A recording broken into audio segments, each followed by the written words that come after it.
I grew up in South Africa, so I'm going to start reading some from my book, Following Father. This one is called Elephants.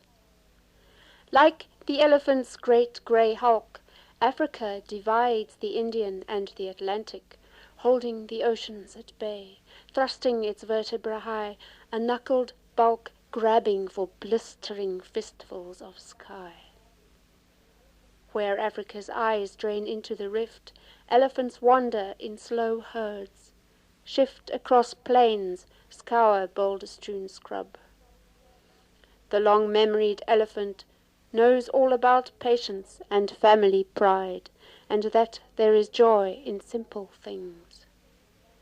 When they wallow in water or mud, they bellow their thanks to the earth for the indefatigable ooze of its hide-coating African blood.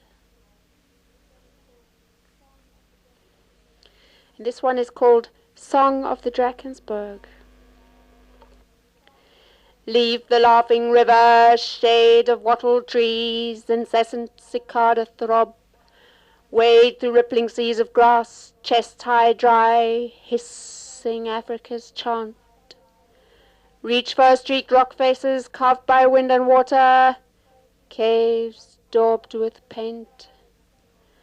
Dancing bushmen and animal figures wake neural connections with primitive past. Climb higher to where wind shrieks war-dance songs and clouds make the sound of African drums.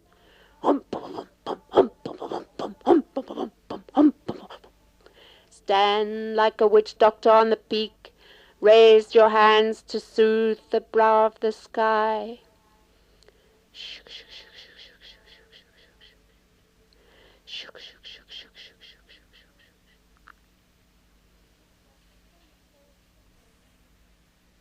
Right, this poem is called Crossover. Plunge through dark woods, dodge twisted tree limbs, duck down to swift river where fish will answer the song of your dreams with their polished scales. You know the dart and flick of their quick chorus will be in tune with your heart, hypnotizing you until the rushing world dissolves into that one pool. We left South Africa on a yacht which we built in our backyard. This one is written at sea, called A State of Consciousness. There is the wheel, and there is the compass. There are the white sails, and there is the night. There is the swell of water, and there is the wind. I am frozen into tranquility. Earth's magnetism hums. Out of this world. After 11 slow days between St. Martin and Bermuda, we arrived as if we'd come from outer space. We'd forgotten how to speak to strangers, floundered like a species washed up from a primeval ocean. But we found friends soon enough, played cricket on the golf course above Tobacco Bay, where we often returned to the water with snorkels, invited them to watch slides, African landscapes projected from the deck onto the wall of St. George's Druggists. And this is called Acknowledgement. It was in the discotheque I first saw him, a sad shadow wafting between dark and light, a form so drooped it seemed as if he had no shape or substance. I touched his hand and smiled into his eyes, and there I saw the startled recognition of a being acknowledging another of his kind, when he had never expected to meet one, not here, nor anywhere near here, nor anywhere on this earth. And I understood. I understood that look, for I too had thought I was alone.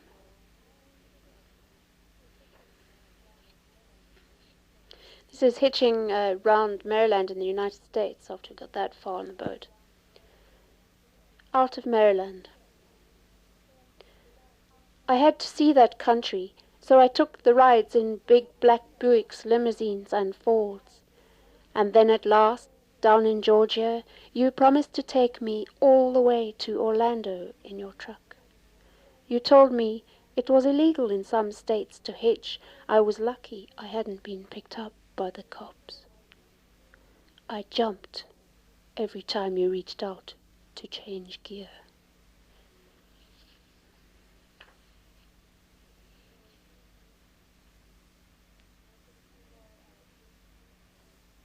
And I've got a few more political sort of ones. On the instability of tall temples. Economists dreamt of banknotes, of building bridges out of them. They did not dream of love. Growth was promised.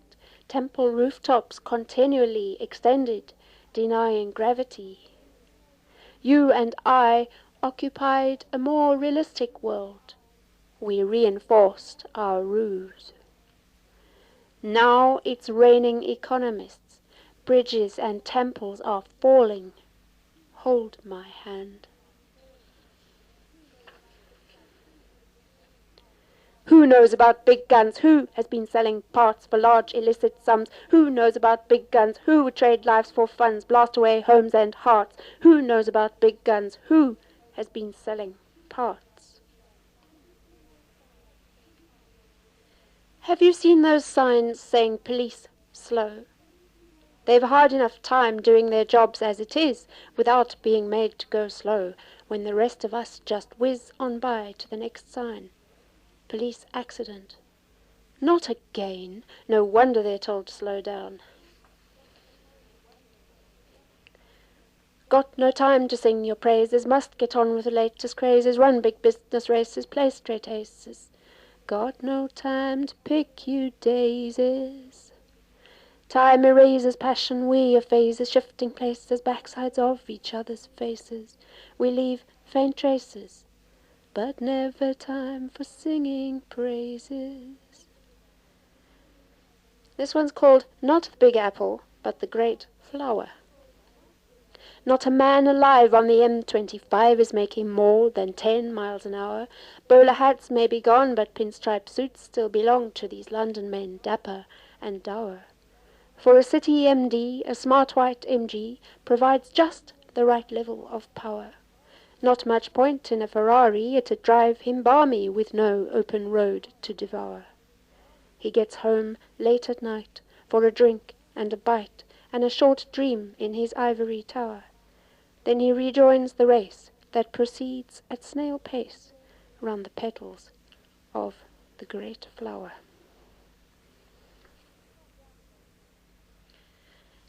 We'll calm down again a bit after all that aggro.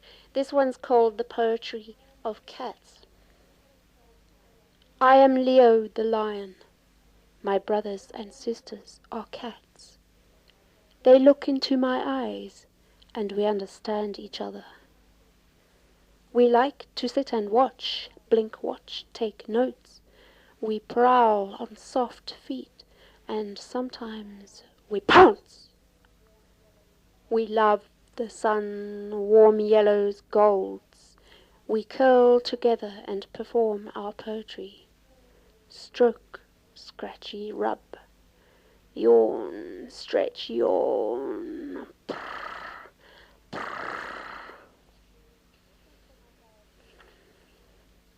And this one's for my dad, who this particular book is dedicated to. It's called Voices. That time I gave up my room to Tony the Burgess. I slept in your studio down the end of the veranda, with night rinsing the cypress overhead, the smell of oil paint, and playboys under the bed.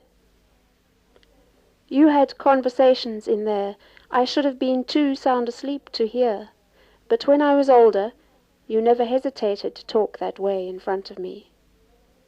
Sometimes we're so close we almost forget we are here. And I'll finish the ones out of this book with one for my children, which is called In a Bishop's Wood Clearing. I am sitting in the grass with a picnic basket and a notebook. The children walk away from me, flickety off at a tangent between thin blotched beech trunks, then turn like yo-yos at the end of their strings and come back to me. Slabs of sun and shade slash their faces as they come, but do not cut as deep as the flecks of their emotions, grappling with some small understanding of this place, this time we're in.